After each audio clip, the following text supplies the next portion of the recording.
Bonjour à tous, nous allons continuer notre étude du chapitre 7 du Tanya. Donc, dans ce chapitre, nous avons commencé à aborder la définition de ce qu'elle est en fait la Klipat Noga, cette force qu'on appelle une des forces du mal, mais qui n'est pas totalement impure, puisqu'elle a en fait en elle aussi du bien, puisqu'elle émane, comme nous l'avait dit dans le chapitre premier, donc de l'arbre de la connaissance du bien et du mal. Donc, en fait, cette Klipat Noga est la force qui donne la vie et qui est bien sûr revêtue donc du sang de l'homme pour l'animer, comme on l'avait expliqué précédemment. Il donne aussi donc l'âme, c'est l'âme des animaux domestiques, des animaux sauvages, des volatiles, des poissons, tout ceci bien sûr pur et qui sont permis donc d'être consommés, et la vitalité donc de tout le minéral, le végétal, et donc permis lui aussi bien évidemment, ainsi que nous l'avons précisé. Donc cette clipa, bien évidemment, doit être donc à la possibilité de pouvoir être en fait raffinée pour élever la partie du bien qui est en elle et la ramener vers sa source. Et cela se fait bien évidemment par la Torah et par l'accomplissement des mitzvot. Donc nous continuons donc notre analyse de cette Klipat Noga. L'Admor Azaken nous dit Achmi sheu bezolel basar vesovev sove yahin malad tavat gufo. En fait, quand un homme fait partie de ceux qui sont appelés, qui dévorent de la viande, mangent de manière gloutonne, boivent du vin avec avidité pour satisfaire l'appétit de leur corps et de leur âme animale, lequel appartient à l'élément d'eau, puisqu'en fait l'eau donne toutes les formes de plaisir, qui sont un des quatre mauvais éléments de l'âme animale, d'où provient en fait le désir, toutes les choses, l'appétence que l'on a pour tous les plaisirs. Comme cela avait été expliqué au chapitre premier, les mauvais traits de caractère proviennent des quatre mauvais éléments de l'âme animale. L'appétit pour les plaisirs émane, lui, quant à lui, de l'élément d'eau. Nous dit l'Admor Zaken que Iné allié des yored chayut abasar vayin shebekirbo vinechlal lefi shaad berega bera gamour shebeshlalosh klipot atmeot. Eh bien, au moment où on va consommer donc cette nourriture ou boire cette boisson donc par une manière gloutonne pour satisfaire uniquement ses envies et son désir de recherche de plaisir, eh bien par cela la vitalité de la viande et du vin qui ont été ingérés vont descendre immédiatement et vont s'inclure momentanément dans le mal absolu des trois clipotes impures, car on dit momentanément, car bien sûr par la tchouva, il est possible par la suite de pouvoir réintégrer, mais cela nécessitera un travail, un effort assez conséquent. Et il nous dit comme ça qu'au moment où on fait ça, au moment où cette vitalité est descendue dans les forces du mal absolu des trois clipotes impures, Goufo Naselahen Levush Merkava. À ce moment-là, le corps de la personne devient un véritable vêtement et un char pour ses clipotes. L'image du char, rappelons-nous, symbolise un état de soumission absolue, de même qu'un véhicule n'a pas de volonté propre et se trouve totalement donc soumis et subordonné à la volonté de celui qui le dirige. De même, au moment où nous agissons de cette manière-là et que nous faisons descendre ces forces dans le mal, eh bien, le corps de l'homme devient-il à ce moment-là complètement soumis à ces trois clipotes impures et devient en fait ni plus ni moins dirigé au propre gré des forces du mal. Et néanmoins, bien évidemment, les fichara adasher yashub adam yarzor labodat Hashem notarato, néanmoins, son corps ne reste pas dans cet état de manière définitivement, ce n'est que temporaire jusqu'à ce que l'homme se repente et revienne au service de Dieu et à sa Torah. Et il cessera alors à ce moment-là d'être un véhicule pour les clipotes, et la vitalité de la nourriture et de la boisson qu'il a consommée vont être libérés des clipotes pour regagner la sainteté. Pourquoi? Qu'il est fiche Shaya Basar Eter Yain Kacher Lekar Yacholim Larzor Lalot Imo Beshuvu Blavodat Hashem. Parce que cette viande qu'il a consommée et ce vin étaient cachers, ils étaient autorisés, et que seul l'appétit donc dégradé de cette manière de manger de manière gloutonne, c'est ce qui avait dégradé en fait cette nourriture ou cette boisson. Mais ils peuvent toujours retourner et s'élever avec la personne quand cette personne, revenir au service de Dieu. Dès lors, à ce moment, la force qu'il aura acquise par cette nourriture et cette boisson sera mise au service de Dieu.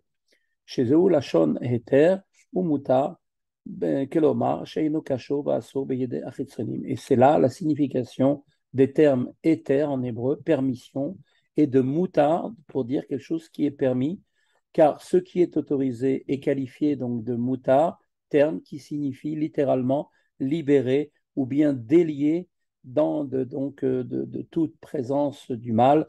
Dans le présent contexte, cela signifie eh bien, que l'objet permis n'est pas enchaîné au clipote, c'est-à-dire qu'il n'est pas lié, qu'il n'est donc pas retenu dans les mains des forces extérieures. Les clipotes, comme on l'avait vu, la citra chara extérieure, sont extérieures au royaume de la sainteté. Shelo yachlou larzor l'alot l'Hashem, car si ce n'était pas le cas, ceci l'empêcherait de retourner et de se lever vers Dieu. Au contraire, dès lors que celui-ci a usé, qui en a usé, revient au service de Dieu, l'objet qui se trouve donc maintenant à nouveau élevé vers la sainteté va retourner comme expliqué, donc comme on l'a expliqué précédemment.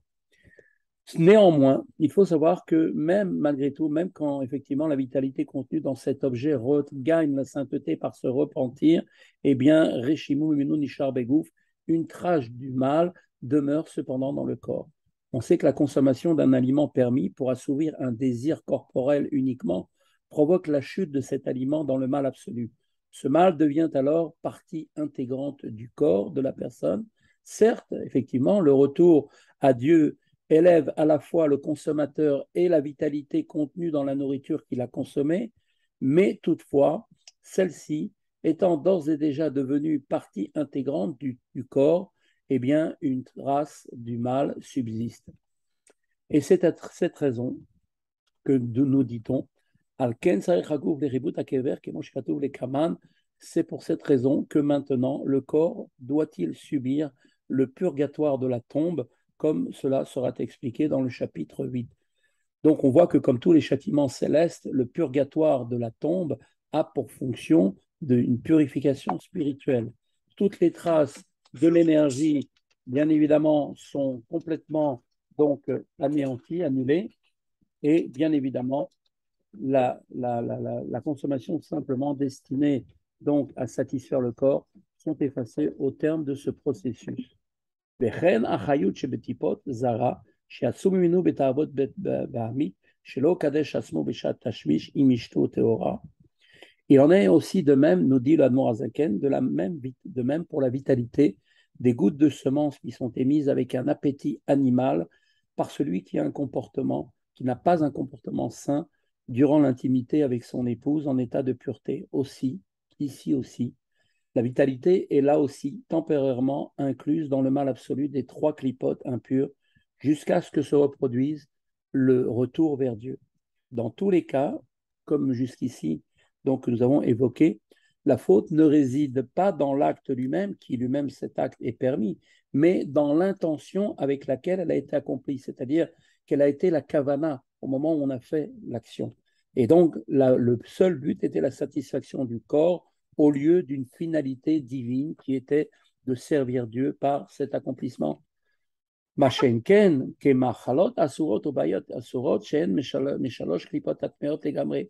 revanche, il n'est absolument pas possible de faire quoi que ce soit, cela si ce sont des aliments interdits et des relations, bien sûr, interdites, qui étant interdites, eux-mêmes tirent leur vitalité des trois clipotes totalement impures. Em asurim ukshurim bidei achitzonim leolam, ceux-ci sont retenus et sont liés par les forces extérieures que sont les clipotes à tout jamais. Et elles ne peuvent plus remonter de là, cette vitalité de ces actes interdits ne s'élève pas des clipotes,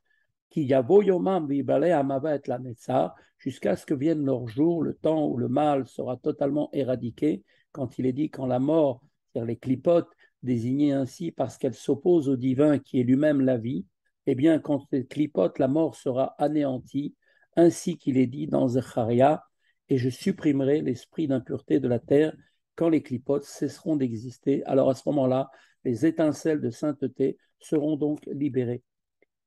Ou bien jusqu'à ce que le pécheur va donc, pour faire revenir les choses comme il faut, le pécheur opérera un retour à Dieu d'un niveau particulièrement élevé qu'on appelle Teshuvah Ilaha, la Teshuvah suprême, qui va être à présent maintenant décrite. Alors, que se passe-t-il? Eh bien, par cette Teshuvah, les étincelles de sainteté ne restent pas prisonnières des clipotes jusqu'à la fin de l'exil. Elles sont libérées et regagnent elles aussi la sainteté. Cela quand le pécheur se repent de manière tellement puissante, tellement ardemment, que ces fautes qu'il a faites de manière délibérée, qu'on appelle des sdonotes, c'est-à-dire des péchés intentionnels, deviennent pour lui comme de véritables mérites, comme des srouillottes. שהיא תשובה מאהבה מעומקה דליבה באהבה רבה בחשיקה ונפש שוקקה לדבקה בו יתברר. Et ce repentir dont il est question ici, c'est le repentir qui est fait par un amour de Dieu issu des profondeurs du cœur, avec un amour, une passion et une âme aspirante ardemment à s'attacher à Dieu, béni soit-il. Qui cette personne, cette âme, va éprouver une soif pour Dieu telle une terre desséchée et aride, donc qui se trouve bien sûr dans un tel désir parce que en fait son âme étant jusqu'à présent était tombée jusqu'à présent, maintenant elle veut se repentir, elle se trouve dans un désert aride, dans l'ombre de la mort qui est la Sitra Chara, et éloignée dans la plus grande mesure possible de la lumière de la face divine.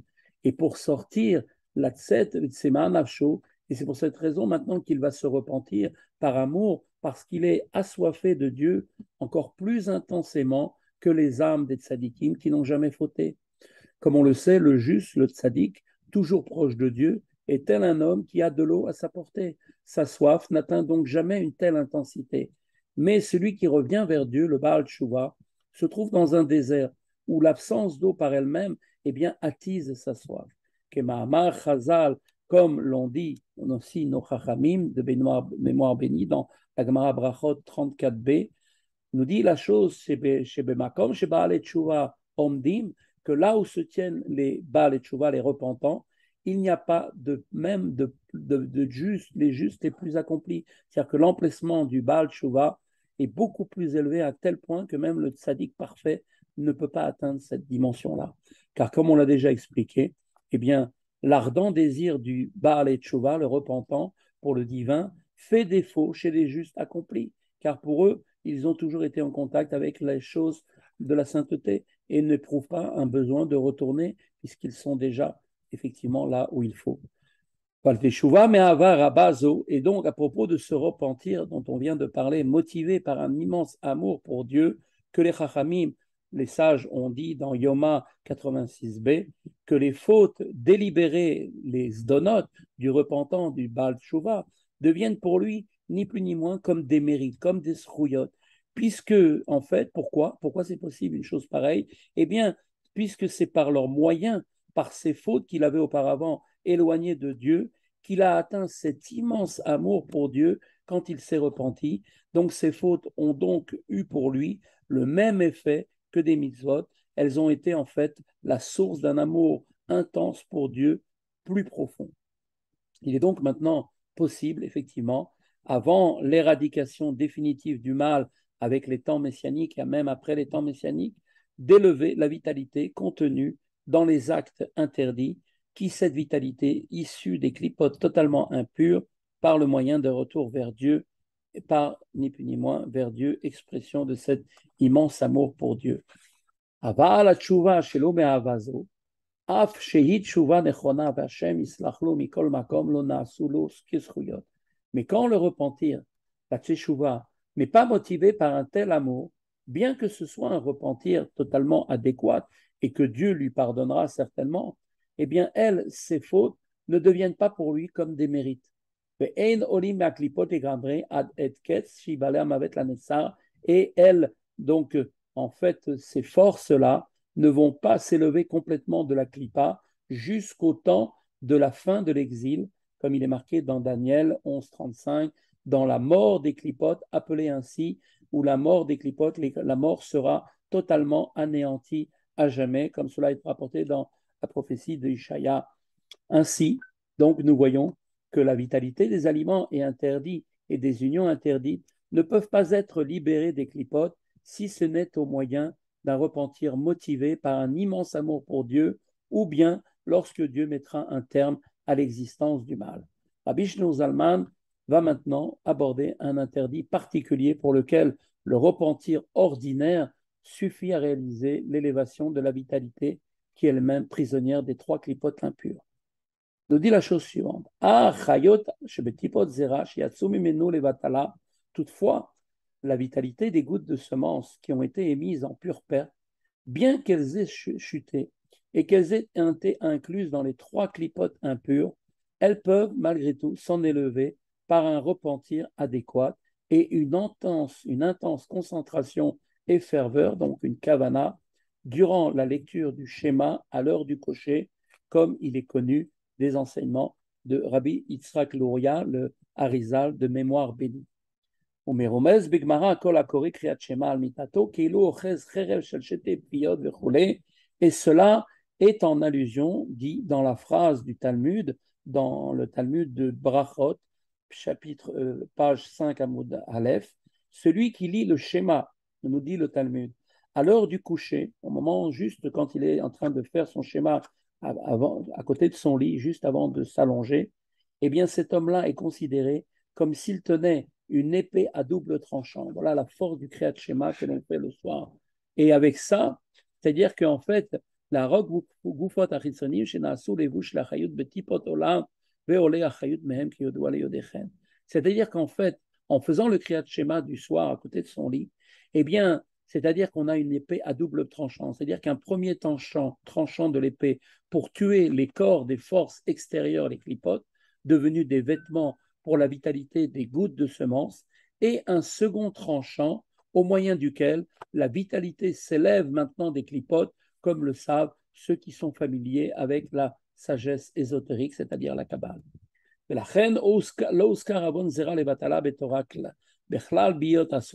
C'est pourquoi la faute de l'émission de semences en pure perte n'est pas mentionnée dans la Torah dans le cadre des unions interdites. אך שחמור מהם וגדול עוונו בבחינת גדולות וריבוי הטומאה והקליפות שמוליד ומרבה במאוד מאוד בהוצאת זרע לבטלה יותר מביות אסורות, bien qu'elle soit cette faute d'un certain point de vue beaucoup plus grave que celle-ci et que sa faute soit plus grande pour ce qui est de l'énormité, de la profusion, de l'impureté des clipotes qu'il va engendrer par cette pure perte de semences et multiplie à l'extrême effectivement, donc, une ion, en d'autres termes, d'un point de vue quantitatif, cette faute est beaucoup plus grave que en fait, sont les unions interdites.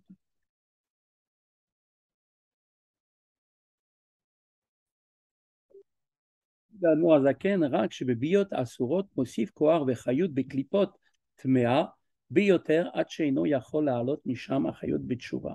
Seulement, qualitativement, cette faute est différente. Dans le cas des unions interdites, l'homme ajoute là, à ce moment-là, une force et une vitalité à une clipate impure à un plus haut degré, au point qu'il ne peut en élever la vitalité par le repentir. Et là,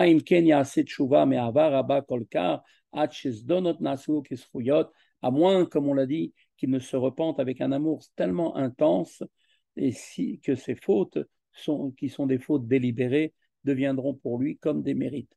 Parce que la faute d'émission de semences en pure perte peut être corrigée par le repentir par amour, la Torah ne mentionne pas cette faute parmi les unions interdites. Il suffit, pour élever la vitalité ayant chuté dans les clipotes, eh bien, d'opérer un repentir adéquat avec une ferveur et une ardeur pendant la lecture du schéma à l'heure du coucher. Dans la note qui va suivre maintenant, Rabbi Shlomo Zalman va nous expliquer pourquoi les unions interdites nécessitent un repentir plus intense que l'émission de semences en pure perte pour extraire la vitalité du mal. Voilà la note.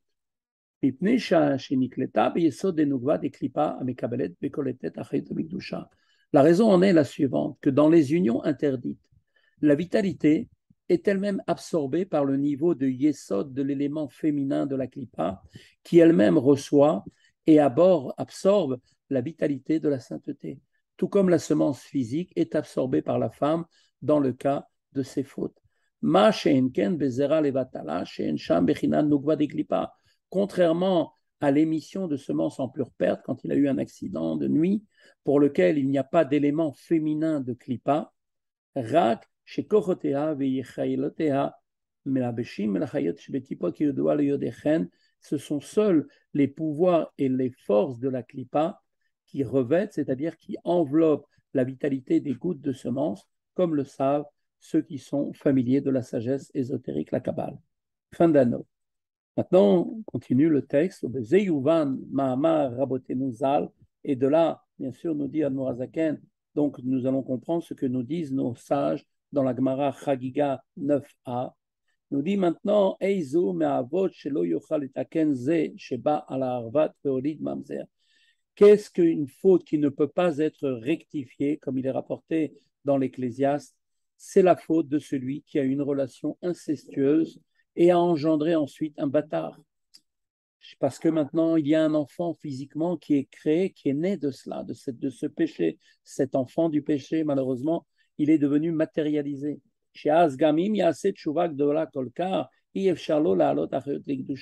Car désormais, après la naissance de cet enfant, de ce dernier, même si le pécheur opère un repentir si grand, tel que le repentir par amour, il ne peut pas élever la vitalité vers la sainteté.